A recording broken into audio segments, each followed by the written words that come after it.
What's up, everyone? This is Betamax. My name is Fidel, and joining me, as always, is Eddie and Birdie. What's up, guys? What's up?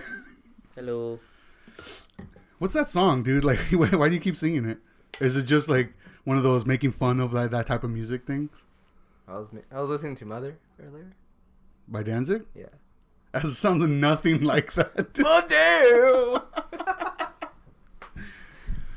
Anyways, on this episode, we're going to be talking about someone named Jack Stauber. I hope I'm pronouncing that correctly. He's a musician, animator. I think Mia was the one that told me about one of his shorts on HBO, and then the same day, Birdie told me about it too. It's called Opal. But we're gonna be talking about like his little short films and like some of his music that he does. It's very interesting. But do you guys have anything to say to start off?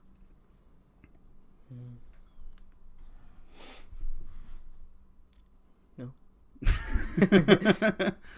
What got you interested in wanting to talk about him? Cause I had first watched Opal. Mm-hmm. Well, I had seen it because it premiered on Halloween last year.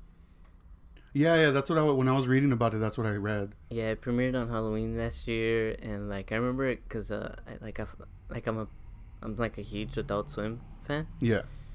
And like I like would see them plug it, and like just like always talk about it, and I'd be like, oh well, that looks cool, I'll watch it when I get a chance. And then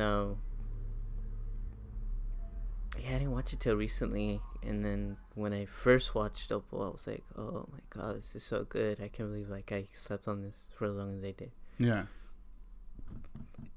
And then I watched the rest of his stuff, and I felt the same way. But I think Opal really impacted me more than any other stuff he made. Yeah. Yeah. Yeah, because like I said, like I was getting my hair cut, and Mia had asked me like if I've watched it yet, or if I've heard about it, and I was like, I remember seeing it on HBO, like the title card for it, but I didn't think anything, like it didn't catch my attention. And she told me, she's like, oh, you should watch it, like it's pretty weird, like it's really weird, and like it seems like something like I'd be into. And I was like, oh, okay. And then like I remember getting home and then you telling me about it, and then so I ended up watching it, and I was like, okay, yeah, like, but I forgot about it until you brought up the idea to want to talk about it. So I started looking more into his stuff, and I found like all his like stuff that he has on YouTube. I was like, damn, this is like really weird, and like it was very intriguing to me.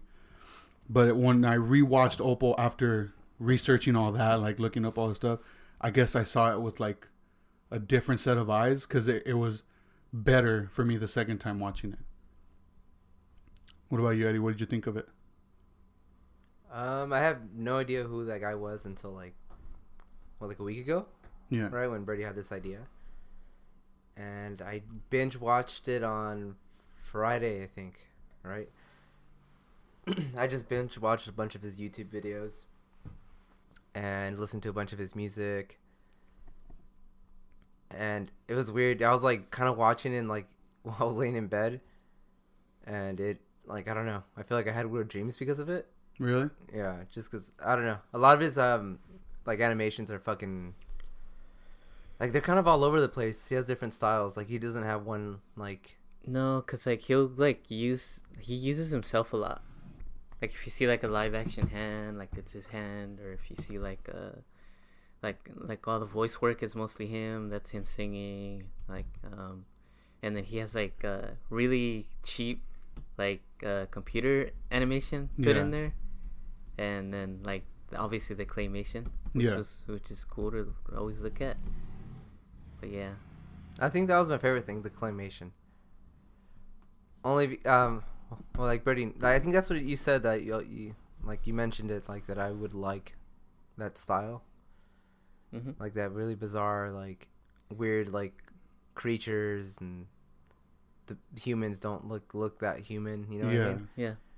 And I think that was my favorite like out of all his like his music and animations. Like I think the claymation stuff I fucking loved. And it's crazy. I have never heard of it. Like I don't watch too much TV or anything, so I don't know. Like maybe I just never ran into it, but like I don't know. Now that I do know about it, like I said, I don't think I watched all his stuff. I binge watched a ton of like his animation and his music. You like? But I feel like I feel like there's still a bunch I gotta like uncover. Because he has a lot on YouTube. Yeah, I think I watched like probably his hits, I guess, like the big ones that are popular. And it was interesting reading the comments, like just like people discussing it. I think that was like my favorite part about it. Yeah, I was gonna mention that too, cause like I know like when me and you find something bizarre or like something weird happens in like the world and like it catches our eye, we immediately try to like dive in headfirst to the crowd and see what they're doing. It's like just as interesting as like the video itself. Yeah. And like I don't know, like did you read any of the comments on YouTube? No, I didn't. Yeah, it's interesting. Like people like try to dissect it or like the old there's like certain things that you'll miss maybe, and that like if you read the comments, like you'll be like, oh, I didn't notice that, and you'll go back and like, oh, okay, I understand that now, or things like that. So like yeah, like if anyone like hasn't seen the videos, or if you have, like go back and like read the comments, like you might discover like new things that you didn't see or catch the first time around. It's really interesting because it also reminds me of like David Lynch's like short films and like his first movie Eraserhead, because like there's no real way to interpret those kind of things. Yeah. So it's always interesting to like look at the crowd and see what they're trying to look at or trying to talk about, and that's kind of something that reminded me of that, because like that non-conventional like animation. Yeah, and it's crazy because like I was trying to figure out, like I wonder, like Adult Swim, of course it would be a fucking on Adult Swim, you know? Yeah, like that's like, my thought too. Like it's like perfect fit. Like yeah, immediately when I started watching, I'm like, yeah, this fucking would be on that, because I can't see it being on really anything else. Yeah. Like besides YouTube, of course, but like as far as like major like channels and like programs, like like it would have to be on Adult Swim, because that's where all that weird those weird animations like fucking Hunger Force, things like that. Yeah. That are like like it wouldn't be anywhere else, I guess. But yeah, it was interesting, and his music is like something else. It's a lot of them are like kind of catchy. Yeah. And I was like, what the fuck, dude? Like you said, it's really like, I don't know, like it's not well produced or anything like that. Yeah. And I don't know, it almost sounds like it's kind of like little kid music in a way. Like, yeah.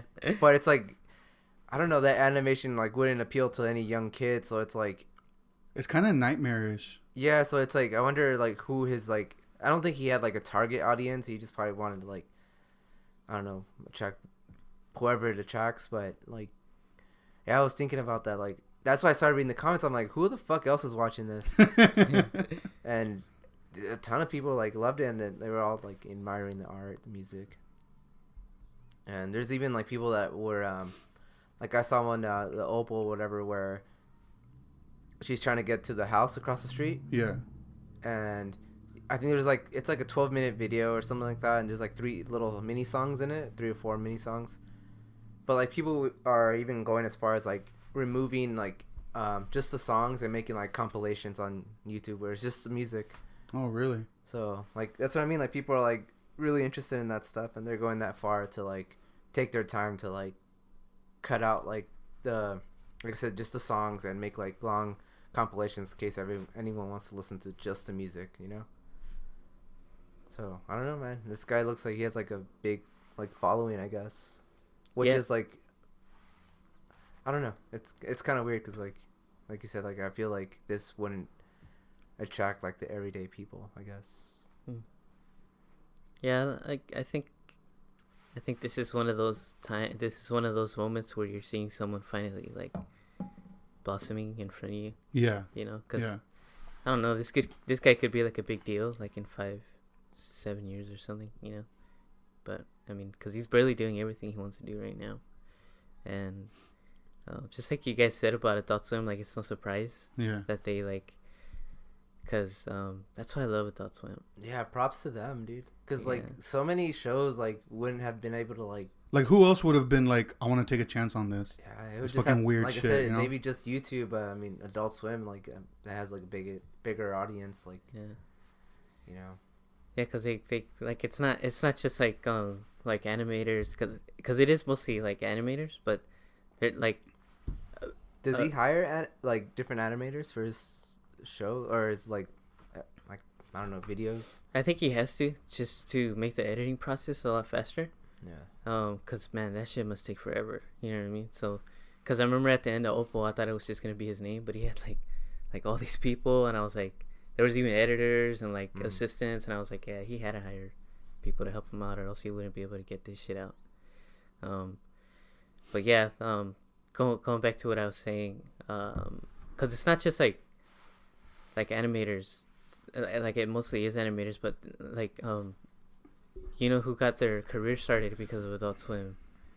Flying Lotus. Oh yeah, that's right. Yeah. Really? That's how you got started? Yeah, cause but like back when Adult Swim started, they went through like a transition of trying to kind of be more unique, and they started doing these things called bumps, which is where I got the music for when we used to do the fucking Bump to dates. Yeah, they would like put out an email address and like tell everyone who's watching, like, if you have anything that you think might sound cool, email it to us, and we'll put it up here for you. We'll put your name, we'll put how to get in contact with you. And that's what he did. Like, he sent them like a bunch of beats, and like he's like, oh, this is me, and they were like, this sounds great. And then they used them a lot. Like, they used them a shitload, because I remember when they first started using him, I'd be like, oh man, this sounds so good. They like eventually started showing his music videos, like his live performances. Like, they built him up a lot, and now he's like a household name. Yeah. You know, and like I said, is Adult Swim still like how it was like 5 years ago? Like, are they still like? I'm not too sure, but I did recently see something about there was a guy like he had tweeted something like, I want to put this out there. I want to make a new bumpers for Adult Swim, and they reached out to him, and he like submitted some stuff. New bumpers? Yeah, that's what they're called, like the little videos. But, like, I think it was like when they were about to go to commercial or something. Like, yeah, like yeah, they haven't changed a lot, which is I haven't seen it in years. So I have no idea. Which is why, like, I haven't either. The only way I keep up with them is through Instagram and YouTube. Yeah. But I mean.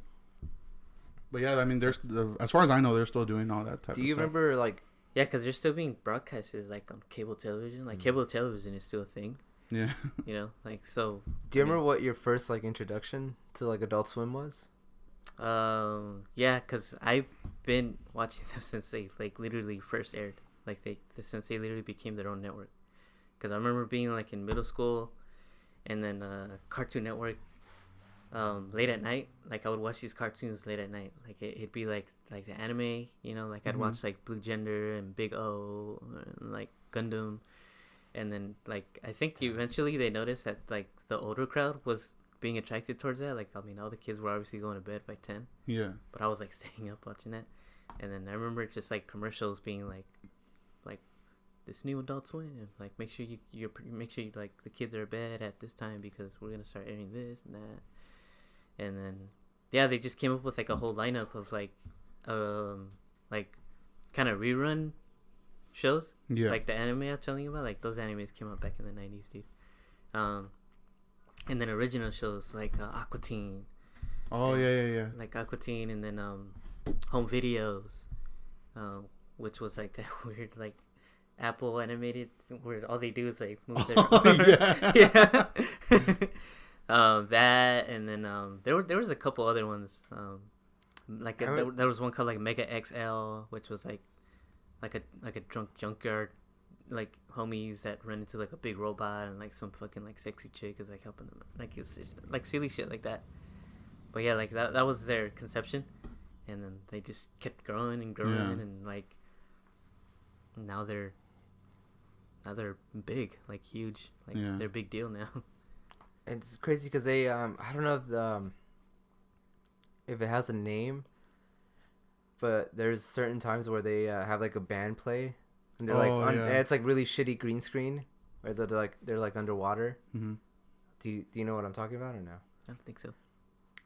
But like Daughters, they played on Adult Swim like not too long ago. Yeah. Oh, really? And they played like a few live songs, and like I said, it's like really green screens. It's like they're supposedly underwater, but it looks super shitty. But yeah, I was like that was like the last thing I heard from Adult Swim, and I haven't heard anything from them like before that for like ever. So I was like, oh, that's fucking cool. They get a band like Daughters to play. Yeah. You know, so I'm pretty sure they're getting a bunch of cool bands to do that. And I just like I said, I don't watch it anymore. So like I don't know. There's probably a bunch of bands that you guys like that are Probably playing that. It's just like it's just like something they want to put on speaker because everybody wants to put them on like the low shelf. You know what I mean? Like Daughters isn't really the most popular band in the world, but they're pretty popular. But the fact that like Adult Swim saw that and was like, "Hey, you guys want to come play live? Like, we like your sound." Yeah.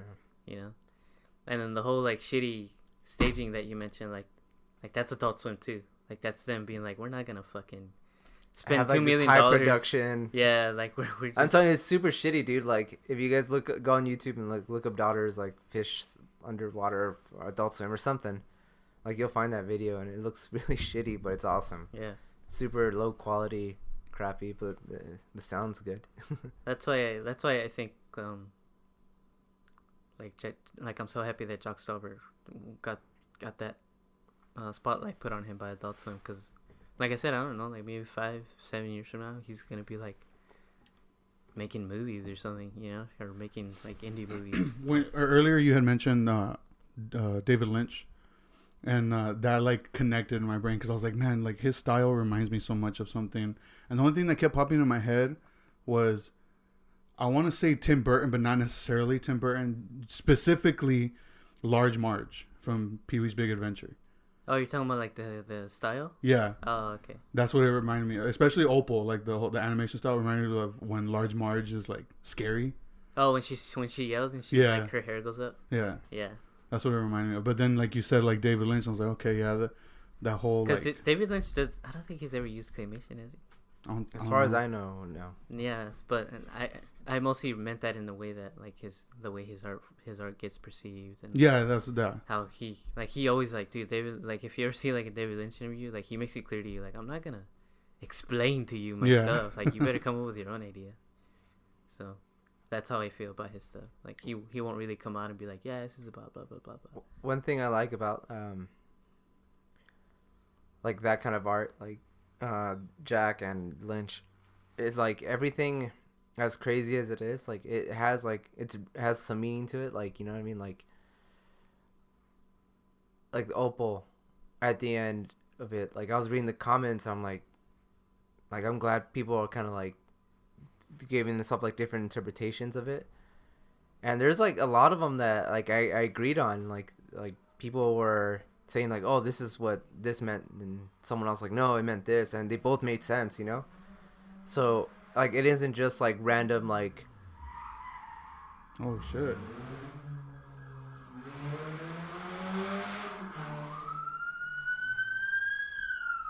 what the fuck. Sorry, there's a high-speed chase going through our neighborhood. What the fuck. Anyways. We were like, is that getting closer or farther? You can't buy that type of production, Yeah, I know, dude. That was gnarly. I hope they got recorded. I know, for real. Oh yeah, on here, yeah, you could hear it. I could hear it. Yeah. Yeah. But anyways, where was I? Oh yeah, like it just it has meaning. It isn't just like stupid random like events happening. Where like I don't know, I feel like it's one of those things where if you're not paying attention, it could be perceived that way. Yeah. Damn, another cop, dude. Oh damn.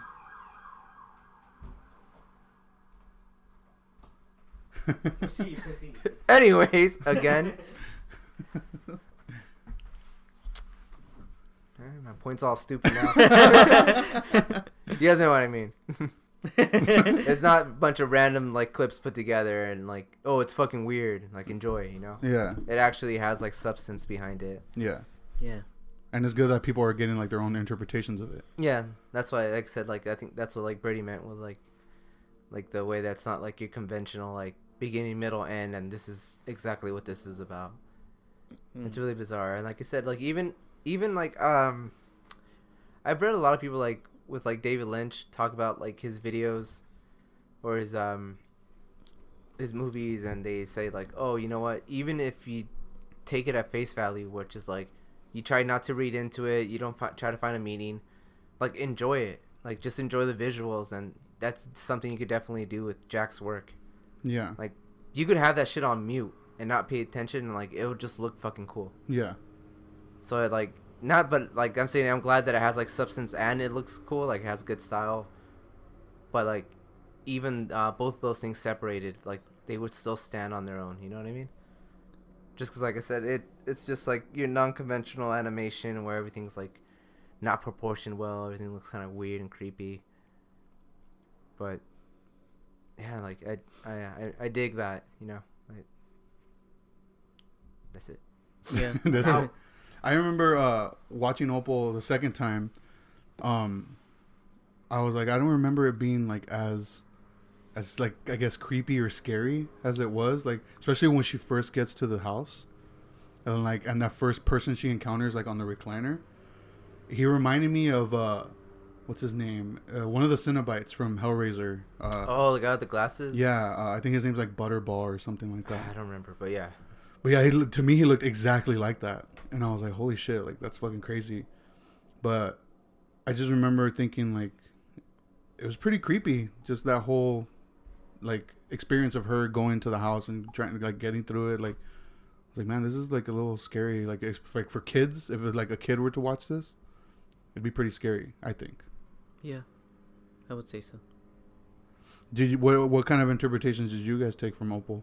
Because I remember like it was, to me it was like, okay, the house was basically like she was in the house, right, that she was trying to get to with the noise. She was already in it the whole time, right?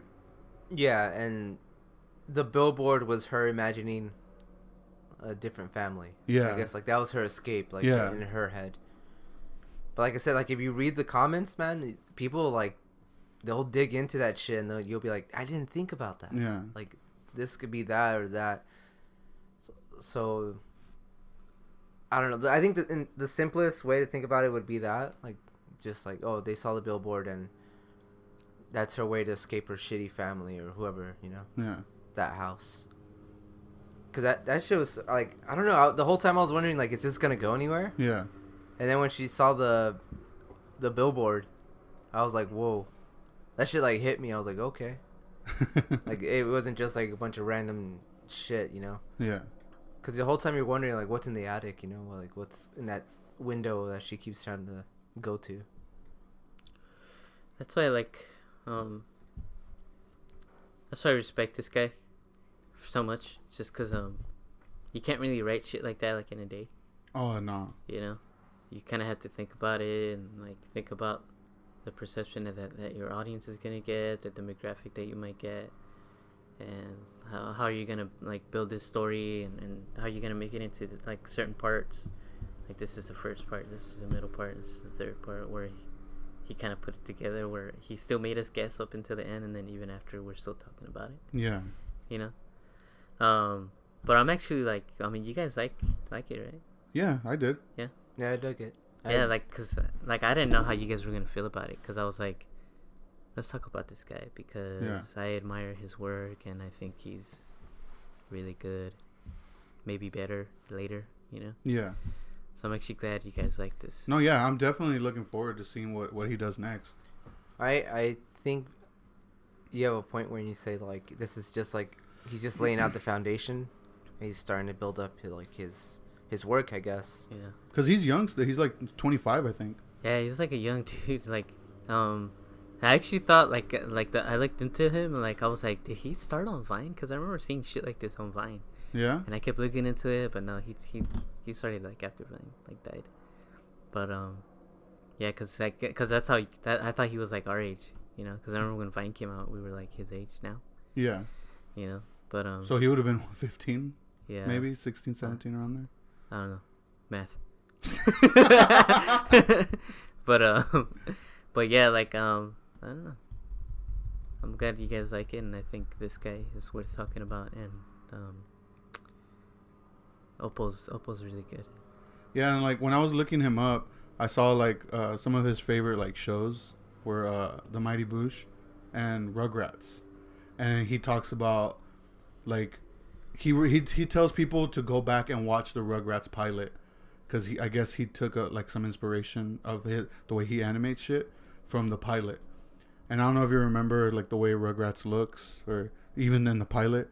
It's like it's kind of shitty, but it makes sense. Like if you watch it, like it makes sense given the way he does his animation. It makes a lot of sense. But like with the whole exaggerated big heads, you know? Yeah. It's funny that you say like the Mighty Boosh, because like now that you mention it, like I can see a lot of like correlation between his stuff and that show. Yeah, I actually never seen that show. Like just clips, like the old Greg clip. Like I've seen that, but I've never actually like watched the show. Oh, it's fucking good, dude. Yeah. Yeah, it's pretty funny.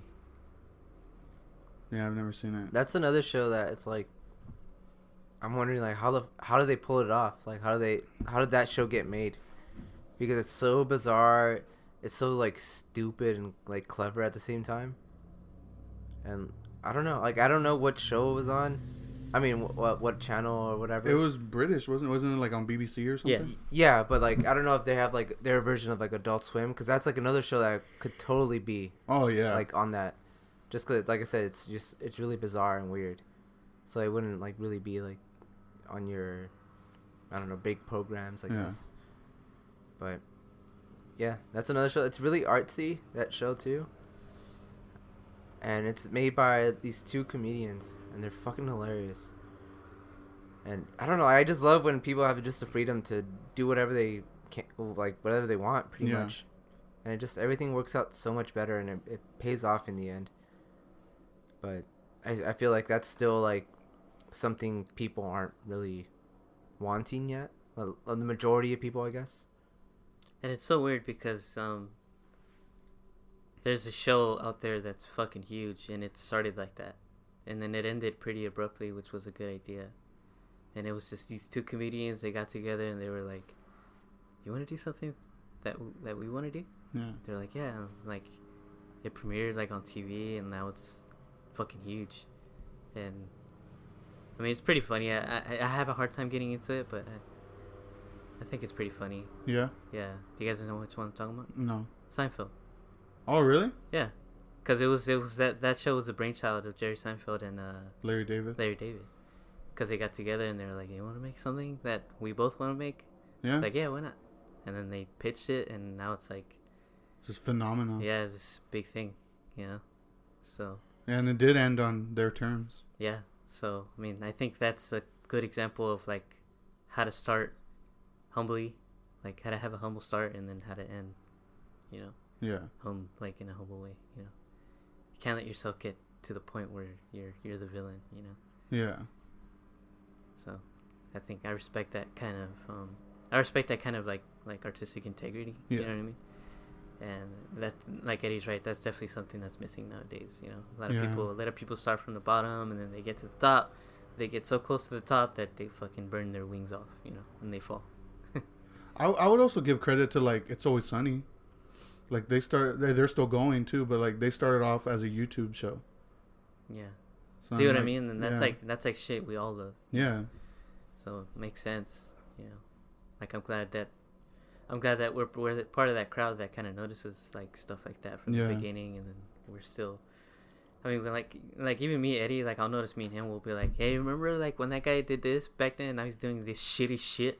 You know, like yeah, his old stuff was better. It's like, yeah, oh well. I'm trying to see because I don't think Jack. How would you pronounce? I'm like bad at pronunciation. Stauber. Stauber. I'm trying to see what he's like working on right now, and like the only thing I'm seeing is Opal was like the last thing he did, and there's not really anything. Yeah, I mean he seems like the type of guy that like he'll take his time. He wants to like, I don't know, like it's like a labor of love. Like he just wants to not just release something just because some of his older work is getting like momentum, you know. Yeah. So I hope, like I said, like I hope like everyone that's that I love, like that took their time and doesn't just release shit just because, like I said, because they made like a little splash in the water. So, and he doesn't seem like that type of guy, but I hope he like takes his time and continues doing like the good work he's been doing. Yeah, I guess he's mostly known for his music actually, because he has a bunch of albums. Yeah, a lot of his stuff is on Spotify. Yeah. Even like the Opal songs. Yeah, yeah. Like they're like on Spotify. I was actually listening to his stuff when I was driving today. Like it's like really catchy. Like simple keyboard shit. Yeah, like that song Buttercup. I had no idea that was him, and I've been. Oh, that TikTok song. Yeah. Yeah. Oh, I forgot to mention that. That fucking. How does it go? Yeah, that was him. Like that was like. I had no idea that was him. Because I remember when I first looked him up, and I was like, people keep saying TikTok when they mention him. I was like, why? And then I heard that song and that was him. Yeah. Yeah. He even has like. Have you heard him talk? No. Like he talks like us, like how we're talking right now. Yeah. But when he sings, he sounds like some fucking like drunk, happy dude. Like. Yeah. It's almost like incoherent because you can't really understand what he's saying. It almost sounds like he's just making noises. Yeah. But I like that. I like when people do that. Like when like you can hear them talk like this, and then like they'll get on the stage, and it's like, oh my god, that's how you sing. That's actually really good. Yeah. Yeah. But yeah, Eddie mentioned earlier, like he has songs that are really catchy. Yeah, they're like I said, they're catchy in a weird way because it's like I don't know how to explain it. Like I don't know what the fuck he was going for. Cause it's not like anything like you can relate it to. Like you can't be like, oh, it's this type of music. Yeah. And it's like it's catchy enough to not be like pigeonholed to like his animation. Yeah. Like it's catchy enough so you can listen to it by itself. But it's weird enough to be like, I don't know if I would bump this in my car, you know? Like I would. Yeah. I did. Yeah, dude. But I mean that's a good thing though. Like it's weird, but he makes it work. Yeah. Yeah, definitely.